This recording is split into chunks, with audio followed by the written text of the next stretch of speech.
السلام علیکم ورحمۃ اللہ تعالی وبرکاتہ۔ مرکز اہل سنت جامعہ رضویہ منظر اسلام کے یوٹیوب چینل ہم سبق درس نظامی میں آپ کا خیر مقدم ہے۔ پیارے بچوں، جنہوں نے اب تک ہمارے چینل کو سبسکرائب نہیں کیا ہے وہ ضرور سبسکرائب کر لیں اور بیل آئیکن یعنی گھنٹی بھی بجا دیں تاکہ ہر ویڈیو کی نوٹیفیکیشن اطلاع اپلوڈ کرتے ہی آپ تک پہنچ جائے، اور اپنے ساتھیوں سے بھی شیئر کرنا نہ بھولیں تاکہ ان کو بھی فائدہ حاصل کرنے کا موقع ملے، اور بات پسند آئے تو لائک بھی کیا کریں اور اپنے قلبی تأثر کو ضرور کمنٹ کر کے بتائیں۔ بسم اللہ الرحمن الرحیم۔ باب ما جاء لا تتقدموا الشہر بصوم۔ یہ باب ہے اس بیان میں کہ روایت میں آیا ہے کہ ماہ رمضان سمجھ کر رمضان سے پہلے روزہ مت رکھو۔ تقدم، یہ تقدم و تقدم اس کا معنی ہوتا ہے آگے ہونا، اور آپ نے ضابطہ پڑھا ہوگا کہ کوئی بھی فعل لازم کا صلہ اگر با لے آئے تو وہ متعدی ہو جاتا ہے۔ تو یہاں پر بصومن ہے تو یہ با تعدیہ کے لیے ہے، تو معنی ہوگا لا تتقدم الشہر بصومن، روزے کے ساتھ ماہ، شہر سے مراد شہر رمضان، روزے کے ساتھ ماہ رمضان سے آگے مت بڑھو۔ تو روزے کے ساتھ آگے بڑھنے کا مطلب ماہ رمضان سے پہلے روزہ مت رکھو۔ باب میں امام ترمذی علیہ رحمت و رضوان یہ مسئلہ اور اس بات کو بتانا چاہتے ہیں کہ ماہ رمضان سے پہلے ماہ رمضان سمجھ کر روزہ رکھنا ممنوع ہے، کیونکہ غیر رمضان کو آپ نے رمضان سمجھ لیا، غیر رمضان کو وہ فضیلت نہیں ہے جو کہ رمضان کو فضیلت ہے۔ ماہ رمضان کی فضیلت اس سے پہلے آپ پڑھ چکے ہیں، تو غیر رمضان میں اگر آپ رمضان سمجھ کر روزہ رکھے تو اس کو شریعت مطہرہ میں منع فرمایا گیا اور روزہ رکھنا مکروہ قرار دیا گیا ہے۔ اب اس کی دو صورتیں ہو سکتی ہیں۔ ایک تو صورت یہ کہ آدمی ماہ رمضان سمجھ کر شعبان ہی میں روزہ رکھ لے، تو غلط سمجھا، اس لیے شریعت نے کہا کہ یہ روزہ رکھنا مکروہ ہے اور شریعت میں ناپسند ہے، تمام ائمہ نے اس کو مکروہ قرار دیا ہے۔ اور ایک صورت بیٹا یہ ہے کہ آدمی نے روزہ رکھا، ماہ رمضان سمجھ کے نہیں رکھا، مگر بلکہ اس کی عادت تھی کہ وہ ہر جمعے کو روزہ رکھتا ہے، اتفاق سے جمعے کا دن ماہ رمضان سے پہلا جو دن ہے وہ جمعے کا پڑ گیا اور اس نے روزہ رکھا، تو ماہ رمضان سمجھ کر نہیں بلکہ اس کا معمول تھا، اس کی عادت تھی روزہ رکھنے کی، تو اب اس نے وہ اس دن روزہ رکھا ہے، تو یہ روزہ رکھنا اس کا یہ نفل ہوگا، یہ ماہ رمضان سمجھ کر نہیں ہے، فرض روزہ سمجھ کر نہیں ہے، اس لیے یہ روزہ رکھنے میں کوئی کراہت نہیں ہوگی۔ ایسے ہی اسی مسئلے کے تحت وہ مسئلہ بھی آ جائے گا جس کو آگے امام ترمذی آگے باب میں ذکر کریں گے، میں خلاصہ اس کا بھی یہیں پر ذکر کر دیتا ہوں۔ یوم الشک، جس دن شک ہو کہ روزہ ہے یا نہیں ہے،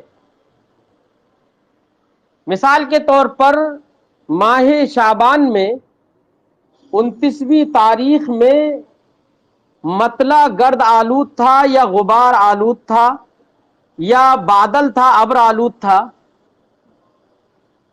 اور چاند نظر نہیں آیا، تو ایسی صورت میں شریعت مطہرہ کا حکم یہ ہے کہ 30ویں جو تاریخ ہے وہ بھی ماہ شعبان ہی کی مانی جائے گی، جب تک چاند نظر نہیں آئے گا، محض شک کی بنا پر، ابھی تو چاند نظر نہیں آیا ہے اور 29ویں تاریخ میں مطلع صاف نہیں تھا تو 30ویں جو تاریخ ہوگی وہ ماہ شعبان ہی کی مانی جائے گی، جب تک چاند نظر نہیں آئے یا کوئی خبر نہیں آ جائے، شہادت نہ آ جائے۔ اب اگر اس دن، تو وہ تو یوم شک ہے کہ پتہ نہیں چاند ہوا ہے نہیں ہوا ہے، کوئی خبر بھی نہیں ملی، تو وہ بھی یوم شک ہوا، 30ویں جو تاریخ ہے۔ تو اب یوم شک میں آدمی ماہ رمضان سمجھ کر روزہ رکھے، یہ بھی شریعت نے منع فرمایا ہے۔ اور بعض علماء نے تو اس حد تک اس کو منع فرمایا اور کہا کہ اگر اتفاق سے اس نے روزہ ماہ رمضان سمجھ کے رکھا تھا شک اسے، اور اتفاق یہ کہ چاند ہو چکا تھا حقیقت میں چاند، لیکن اسے علم نہیں تھا اور ماہ رمضان سمجھ کر یوم شک میں ہی اس نے روزہ رکھ لیا تھا، تو بعض علماء نے یہ تک کہا کہ اب یہ روزہ ماہ رمضان کا ہوگا بھی نہیں، دوسرے دن میں کبھی ماہ رمضان کی جب اسے یقین ہو جائے کہ ہاں اس دن روزہ ماہ رمضان کا دن پہلا دن تھا، تو بعد میں کسی دن اس روزے کی وہ قضا کرے گا۔ حالانکہ وہ روزہ تو ہو گیا لیکن شک کی بنا پر اس نے رکھا تھا، تو شک کی یوم شک میں روزہ رکھنا اس حد تک لوگوں نے منع فرمایا ہے، کہا کہ اگلے بعد میں کسی دن اس کی قضا کرے گا اگر معلوم ہو گیا کہ یہ رمضان کا ہی روزہ، رمضان کا دن چاند ہو چکا تھا، یہ معلوم اگر ہو گیا۔ خلاصہ یہ گفتگو یہ ہے کہ یوم شک میں بھی روزہ نہ رکھا جائے۔ نبی کریم علیہ تحیت و تسلیم نے ایک حدیث میں ارشاد فرمایا کہ چاند دیکھ کر روزہ رکھنا شروع کرو اور چاند دیکھ کر عید الفطر کرو، یعنی روزہ رکھنا بند کرو۔ تو چاند دیکھنے کا حکم ہے۔ اب دیکھنے میں اگر براہ راست آدمی نہ بھی دیکھ سکے تو کم سے کم شہادت شرعیہ کا گزر ہو جائے۔ اگر دونوں میں سے کچھ بھی نہ ہو سکا تو حکم یہ ہے کہ جیسا چل رہا تھا ویسے ہی چلائے گا۔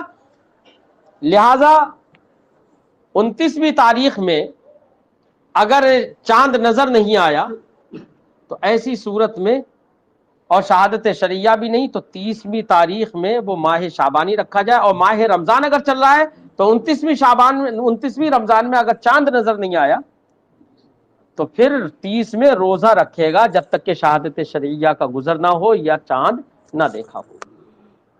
یہ دونوں بابوں کا میں نے خلاصہ ذکر کیا ہے۔ اب تھوڑا ترجمہ لگاتے ہیں۔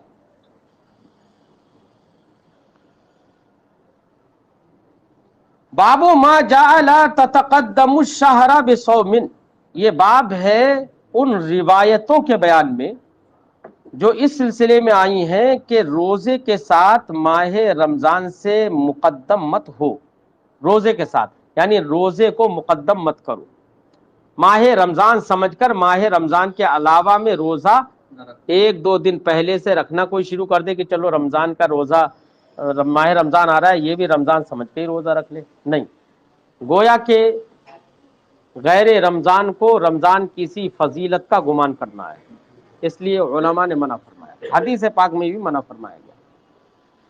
حدثنا ابو قریب حدثنا عبدۃ بن سلیمان، ہم سے حدیث بیان کی ابو قریب نے، وہ فرماتے ہیں ہم سے حدیث بیان کی عبدہ بن سلیمان نے، نہ جہاں پر صرف لکھا ہو اس سے بھی اشارہ حدثنا کی طرف ہوتا ہے، اور جہاں پر انا لکھا ہو تو اس سے اشارہ اخبرنا کی طرف ہوتا ہے۔ عن محمد ابن عمرو، وہ روایت کرتے ہیں محمد ابن عمرو سے، وہ روایت کرتے ہیں عن ابی سلمہ، ابو سلمہ سے، وہ روایت کرتے ہیں عن ابی ہریرہ، حضرت ابو ہریرہ رضی اللہ تعالی عنہ سے، قال، انہوں نے کہا، قال النبی صلی اللہ علیہ وسلم، نبی کریم صلی اللہ علیہ وسلم نے ارشاد فرمایا، لا تقدم الشہر بیوم ولا بیومین، ماہ رمضان، الشہر پر الف لام عہد کا، ماہ رمضان سے 1 دن یا 2 دن پہلے روزہ مت رکھو، روزہ مت رکھو۔ اب روزہ نہ رکھنے کا حکم دے دیا گیا، روزہ مت رکھو، اس لیے فقہائے کرام نے یہ جو منع فرمایا گیا تو وہ ماہ رمضان سمجھ کر ہے، یاد رکھیے گا، ورنہ تو جس آدمی کی عادت ہو روزہ رکھنے کی اور وہ ماہ رمضان سے ایک دن پہلے یا 2 دن پہلے جو عادت کی بنا پر روزہ رکھتا تھا تو وہ ایسے نفلی روزہ رکھنے میں کوئی ممانعت نہیں ہے. اسی کا ذکر آگے بھی ہے. الا ان یوافق ذلک صوما کان یصومہ احدکم، مگر یہ کہ ماہ رمضان سے ایک دن پہلے یا 2 دن پہلے روزہ رکھنا اس روزے کے موافق ہو جائے. کان یصومہ احدکم، جو روزہ تم میں سے کوئی رکھتا تھا، جو عادت تھی اس کی رکھنے کی، تو یہ روزہ رکھنا منع نہیں ہے. آگے فرمایا صوموا لرؤیتہ وافطروا لرؤیتہ، ماہ رمضان کا چاند دیکھ کر روزہ رکھو اور چاند دیکھ کر ہی افطار کرو. تو بیٹا ایک تو رؤیت ہلال یہ تو اصل ہے، لیکن بہت سارے لوگ معذور بھی ہوتے ہیں، بہت سارے اعذار سماویہ بھی آدمی کے سامنے آ جاتے ہیں جن اعذار کا اعتبار شریعت نے کیا. اس لیے ہمارے شریعت مطہرہ میں براہ راست چاند کا دیکھ لینا ہی ضروری نہیں ہے روزہ رکھنے یا چھوڑنے کے لیے، بلکہ شہادت شرعیہ کا اعتبار کیا گیا کہ اگر کسی اور نے روزہ رکھا ہے تو وہ شہادت، کسی اور نے چاند دیکھا ہے تو وہ شہادت دے. شہادت شرعیہ کا گزر ہوگا تو شہر والوں کے لیے قاضی کا اعلان کافی ہوگا. لیکن ہمارے یہاں پر تو لوگ پورے ایک جگہ پر اگر چاند دیکھ لیا گیا، چاہے شہادت شرعیہ کا گزر ہو یا نہ ہو، موبائل سے بس فون ہو جاتا ہے، اسٹیٹس لگا دیا تو لوگ عید کر لیتے ہیں، عید کر لیتے ہیں.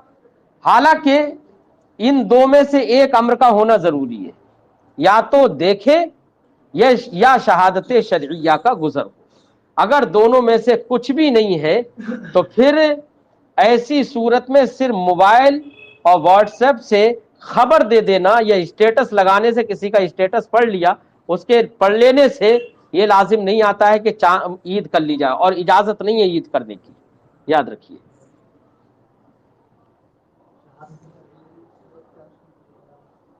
جس نے دیکھا ہے وہ لوگ گواہی دے آ کے ہاں ہم نے دیکھا، تو وہ کتاب القاضی الی القاضی، مثلا قاضی کے پاس گواہی دی ان لوگوں نے جا کر جنہوں نے چاند دیکھا، پھر قاضی نے اپنے یہاں سے خط دوسرے قاضی کے لیے لکھ دیا کہ میرے یہاں پر یہ ہے اور آپ کے یہاں پر میں یہ بھیج رہا ہوں لکھ کر. تو کتاب القاضی الی القاضی کے ذریعے سے دوسرا قاضی پھر، لیکن خط تو منگانا ہی پڑے گا، سمجھے. تو وہ صرف جس علاقے کا قاضی ہوگا اسی علاقے کے لیے اس کا حکم صرف نافذ ہوگا. ہر علاقے میں نہیں کہ قاضی ہے بریلی کا اور عید کرناٹکا میں بھی منا لی جا رہی ہے، نہیں، صرف اس سے کام نہیں چلے گا. شہادت شرعیہ کا گزر ہونا چاہیے جیسے بھی صحیح. قاضی القضات فی الہند بھی اپنے دائرے میں، وہ الگ بات ہے فیصلہ کرنے میں، دوسرے امور میں بہت سارے ہندوستان کے لوگ کہیں سے بھی آ جائیں یہاں پر فیصلہ تو وہ کر دیں گے، لیکن یہاں آئے تو قاضی القضات فی الہند اگر کوئی ہے تو ہندوستان کے لوگ وہاں پر آئیں، رجوع کریں، وہ فیصلہ کر دیں گے. آئے تو گواہی لینے کے لیے، وہ کہہ دیں گے کہ ہاں ان 2 گواہوں کی موجودگی میں یہاں پر شہادت ہو گئی ہے، اب آپ لوگ گواہ بن جائیے، لے جائیے شہادت. اس میں کیا پریشانی؟ قاضی القضات فی الہند کا مطلب یہ نہیں ہے وہ خود سے بھاگا بھاگا پھرے گا ہر جگہ. لوگ آئے شہادت لے کر جائیں، سمجھے نہیں. ہاں ہاں، شہادت شرعیہ ہے تو اعتبار ہوگا اس کا. ارے یہاں پر شہادت آ گئی تو یہاں والوں کے لیے بھی وہی حکم ہوگا. شہادت کا مطلب یہ گویا کہ چاند دیکھ لیا، ٹھیک ہے.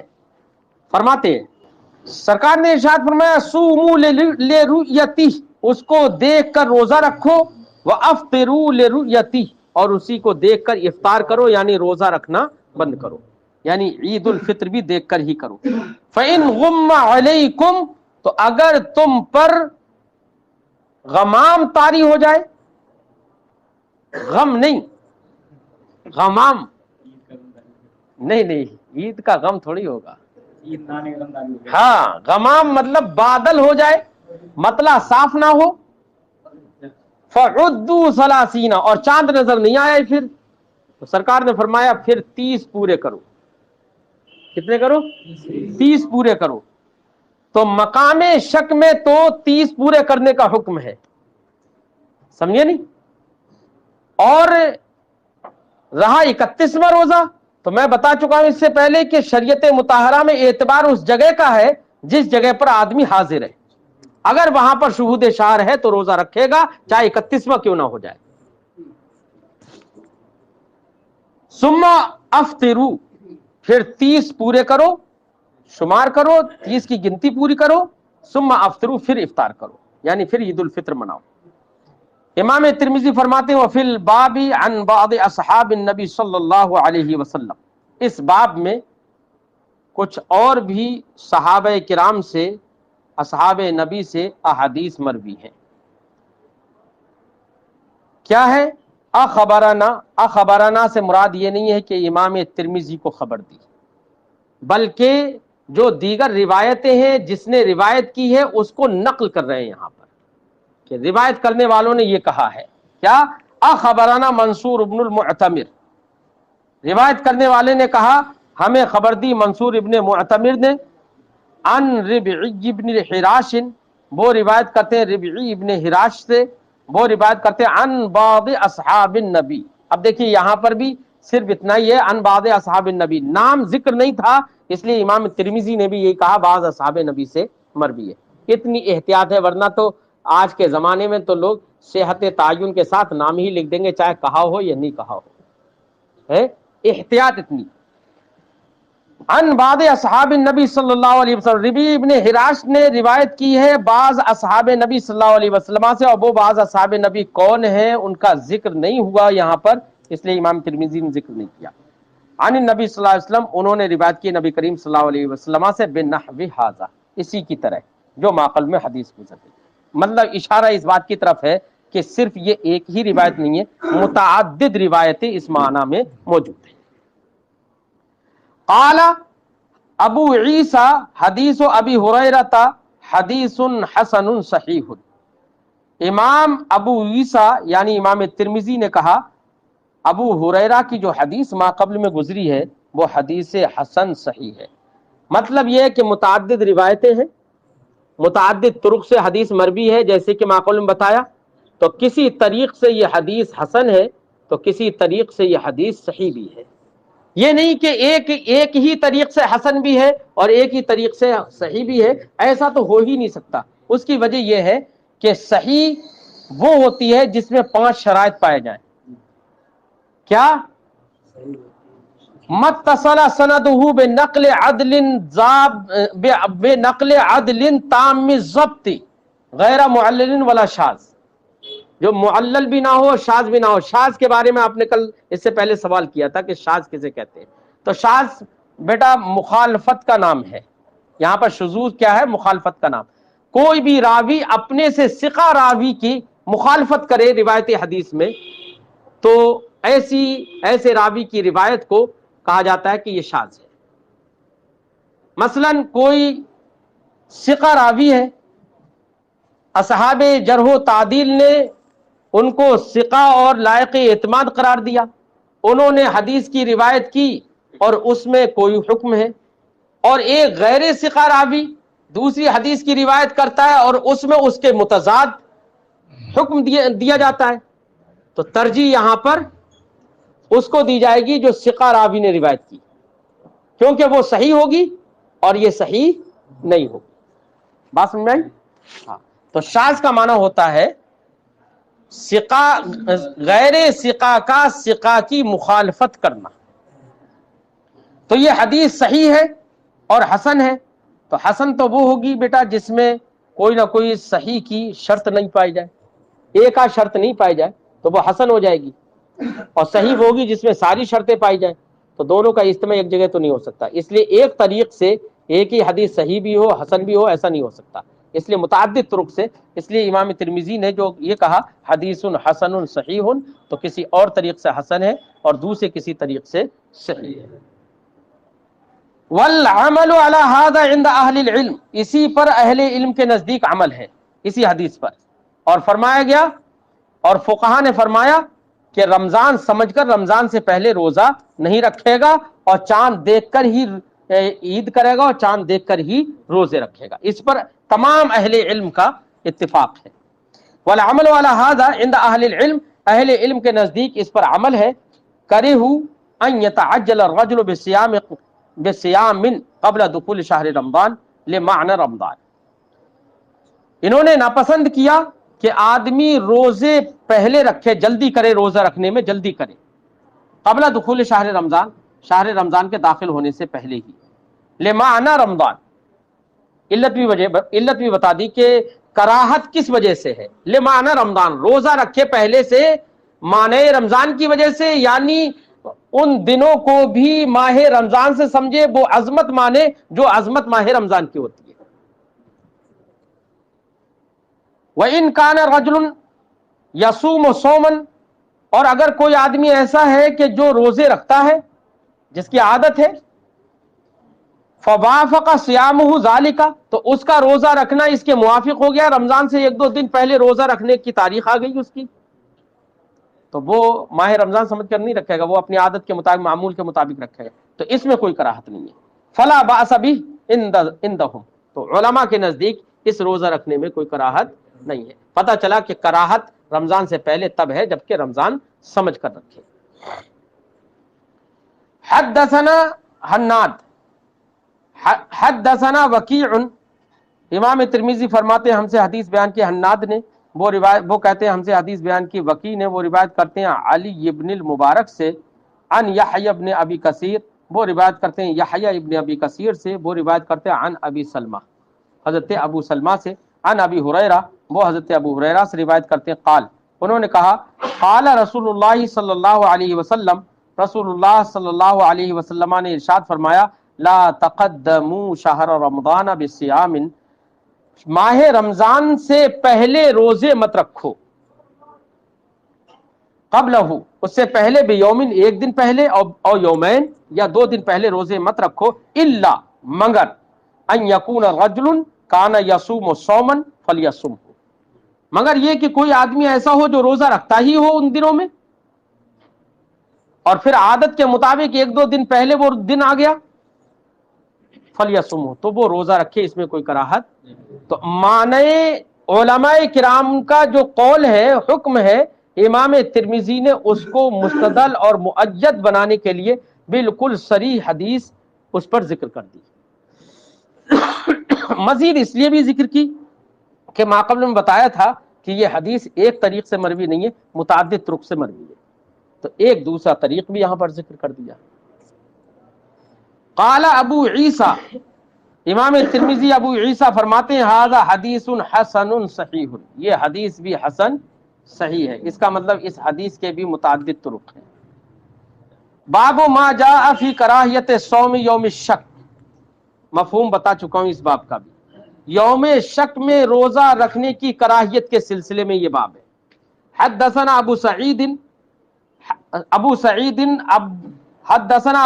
عبد اللہ بن سعید الاشج، حدثنا ابو خالد الاحمر عن عمرو بن قیس عن ابی اسحاق.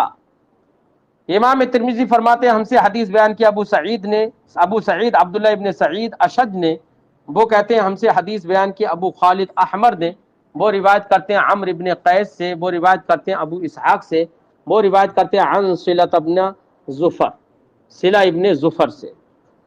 قال، انہوں نے کہا کننا عند عمار ابن یاسر، ہم عمار ابن یاسر کے پاس تھے، عمار ابن یاسر کے پاس. فأتی بشاۃ مصلیۃ، تو ایک بھنی ہوئی بکری لائی گئی،